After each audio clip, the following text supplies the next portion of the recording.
For the purpose of opening remarks, Ms. Fallin. Thank you, Madam Chair. And let me just say thank you to Representative Schuler and Representative Lukemeyer for their work on this important piece of legislation. I also want to say thank you to Ranking Member Graves and yourself, Madam Chair, for allowing my bill, H.R. 1838, the SBA Women's Business Centers Improvement Act, to be included in this Job Creation through Enterprise Act.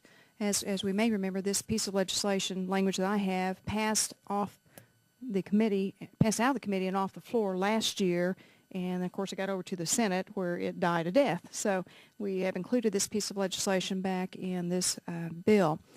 This section of legislation rearranges the distribution of funding for the women's business centers to offer temporary assistance rather than permanent dependency on the federal government. In the mid-1990s, the federal government began awarding grants to women business centers that were operating as nonprofit operations in conjunction with institutions of higher learning.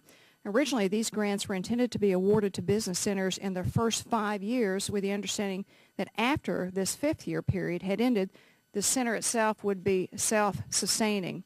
And although many women's business centers did meet this goal, some did not, and for a variety of reasons. And as a result, a greater percentage of the funding of this program had been consumed by the operating costs of potentially unviable centers rather than its intended purpose of establishing new women's business centers. So this was a drag upon the system and viable business centers that were not truly serving an unmet need in their communities. And we felt like we needed language in this to add accountability, transparency within the funding, and to add measurable results. And I appreciate you including this language once again in this overall piece of legislation. Thank you so much.